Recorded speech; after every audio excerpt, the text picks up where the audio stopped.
I heard it said God moves on the water. Well, I have looked for him there. My thirst grows with his flood. Our kin homesteaded where desert met lake.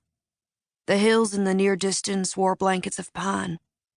Patterns of aspen marked the water. Beyond them, the mountains stood blue on clear days and devoured the sun long before it left this world. From the home Pa built us, we couldn't see the lake, but we could see the willows along its edge, and we could hear the wing beats of doves. Bison calves still wandered in with the heifers and arrowheads clung to their shafts. This autumn air delivers me there still. They arrived in 1864 by the deed I once held in my hand. Pa was fresh from the war, and on a horse he took off a Johnny Reb. Pa told us he was a Yankee sharpshooter through the first 2 years of that war. He come home after to his family and found his own father's grave, and his mother under the watch of a new man, and his kid brother dying of infection. He stayed until the brother passed, and then rode west. Pa killed many men. I know that for certain. But he wasn't the kind to talk of it. The stories he told of that war was his histories. If Pa ran the schools, pupils would memorize the names of each man killed on both sides. Ma was dark-skinned and Spanish-speaking. Her kin was at some point subjects of Spain, France, Mexico, and the United States by the time they was forced from their home by Sam Houston and Santa Anna, and the thousands of American settlers coming for what had been theirs. They fled the only direction without guns and come to settle in Kansas. Peaceful, land-rich Kansas. By the time Ma was of marrying age, the war was kicking, and the raiders come from Missouri, and John Brown come from within. And soon it was bloody, torn to bits Kansas. Her intended was shot one night for no good reason at all, and her brother who had joined the fighting returned ill of mind.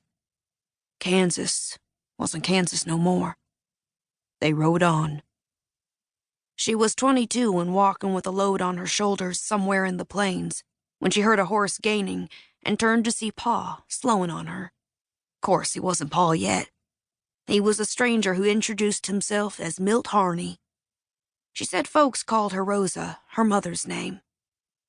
I don't know what she thought of him, but I know he memorized her details. There was sweat through her dress, and flies so thick from the oxen she give up waving them off. A rare sight, a shapely girl without child or man. To hear Pa tell it, there wasn't no west after he saw her, just the direction she was walking. He took up with the uncle and the leader of the clan. Traveling poor as they done was slow work. No riding for those with legs. Folks now talk like everybody rode west, but not many could afford a riding horse. So it was footwork and loads and dust so thick it turned your lungs to chalk. Pa had that horse, and her uncle must have been looking to slip out from under his burden. A week on, they was married by the book of a revivalist in a circle of wagons as a church. After crossing the divide, they broke off on their own for the valley that would become our home. A barrel of sugar by autumn, he promised her. Pa would be a cattleman, and to him that occupation promised wealth and maybe a mountain to name as his own. To start, he got homestead acres and unspoken grazing access to the nearby Indian lands. There was a lake, and the valley held its green long after the hills went to brown. When they arrived, she was already growing with child. Ma wept when she saw the valley. Cranes danced at sunrise, and wildflowers shone like embers in the grass. Here, no view reminded her of someone she had lost. Noah come along that autumn.